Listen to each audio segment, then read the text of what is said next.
This book should be only read after reading the book Ye Are Gods. Chapter 11, Born of the Spirit.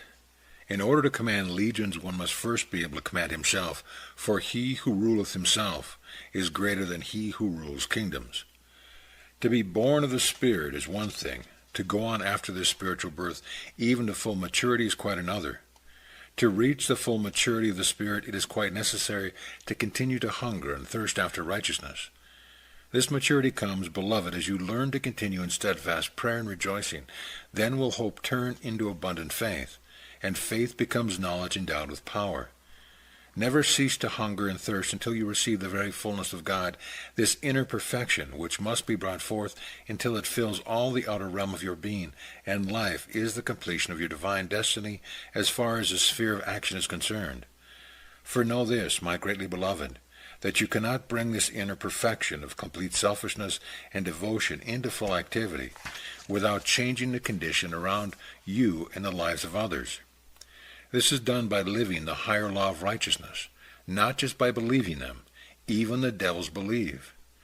Understand, beloved, that after one is born, he must develop into full maturity.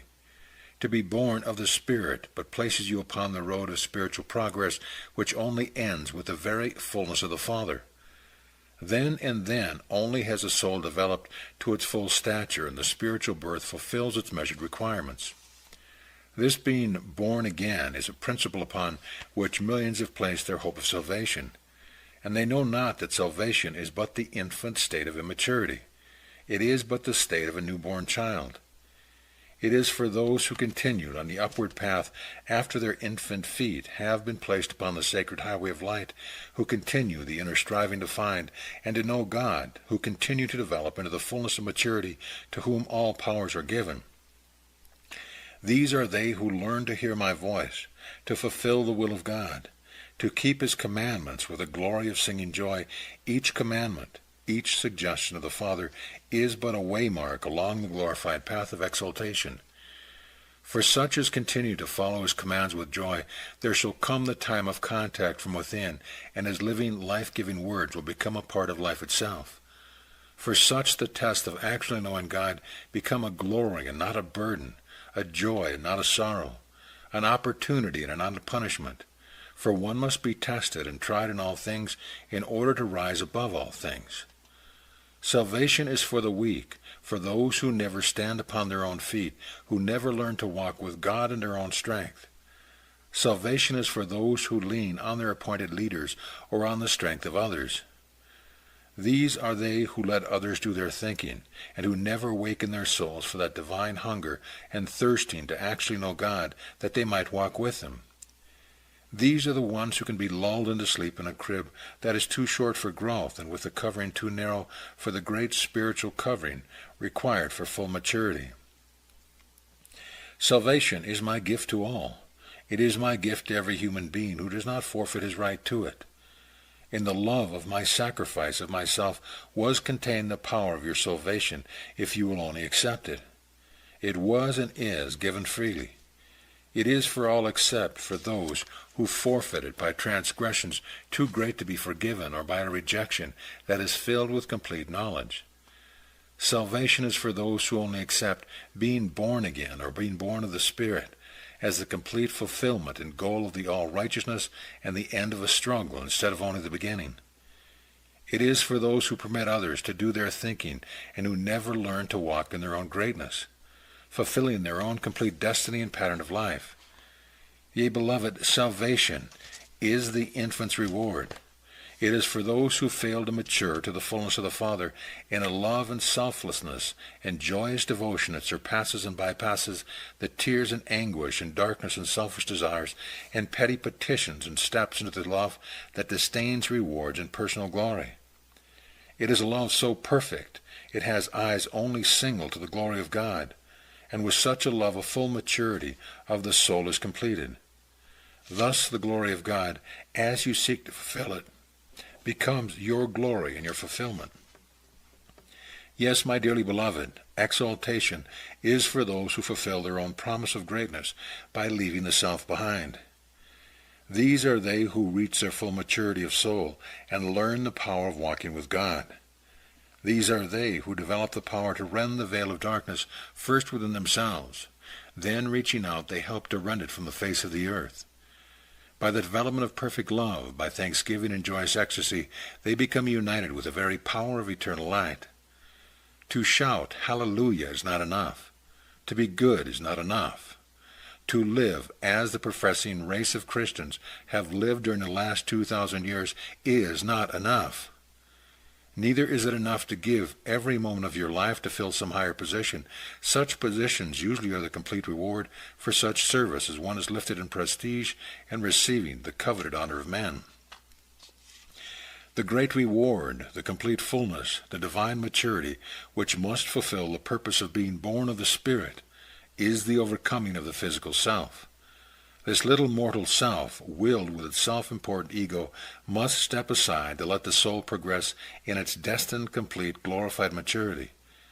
It is the awakening of the soul that holds the spiritual birth. It is the development of the soul to its full maturity that holds the fullness of God.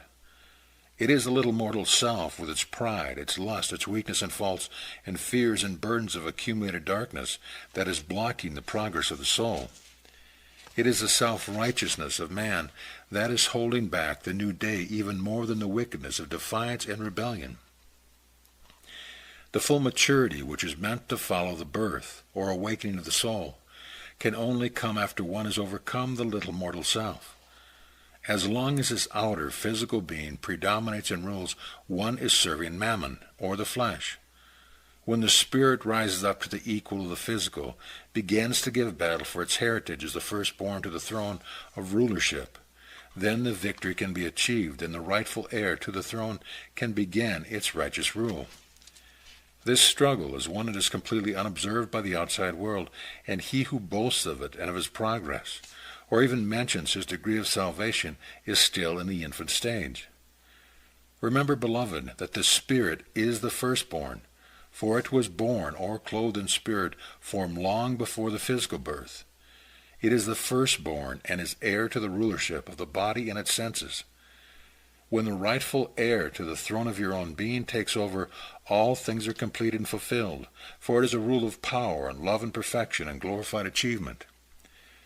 My beloved, when the praises and honors of men can become of no consequence to you, when you no longer feast on the soft flatteries of men, when the high seats have lost their glamour and ceased to feed the lust of pride, and when all evil thoughts and desires for rewards have been completely put aside, and you are delighted to take the least seat and become the least, then you are near your maturity. That is how one becomes the least. It is the overcoming of the little mortal self. Then can you become the greatest, for then the spiritual takes over, and all things will be fulfilled in you. As you become the greatest, all things will become subjected unto you, both in heaven and on earth. The life and the light, the spirit and the power, sent forth by the Father through me, Jesus Christ his Son.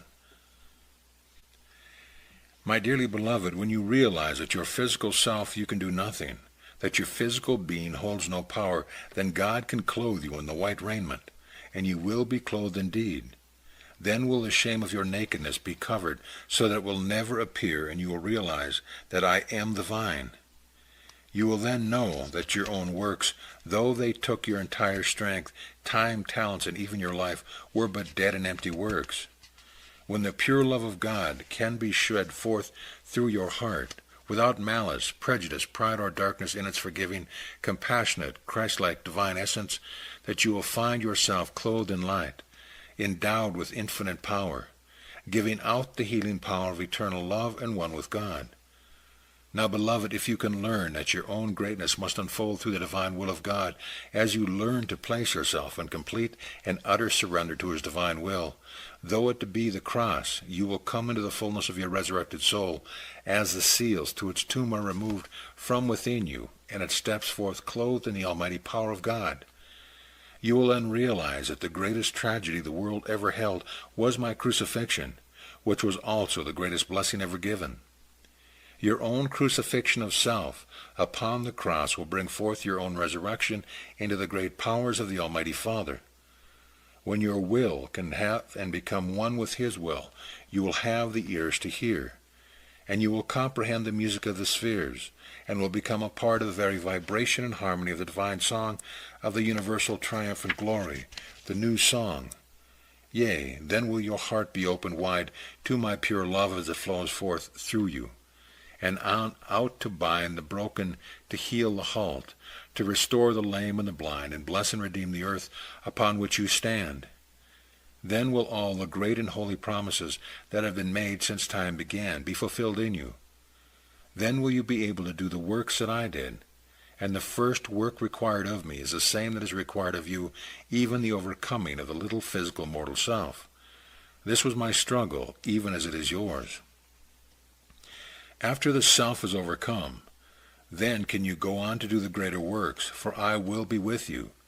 Yea, my beloved, and according to the promise, I will reveal the Father unto you, and you will receive of his fullness, even the complete maturity of your own sacred divine soul.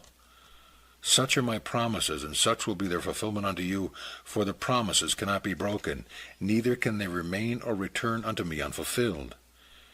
Yea, beloved, overcome the flesh, with its pride, its lust, its bigotry and hatefulness, and darkness, and let the soul begin to develop into its full maturity. And as you commence this journey, you shall know that you are walking the path with me, that I am with you.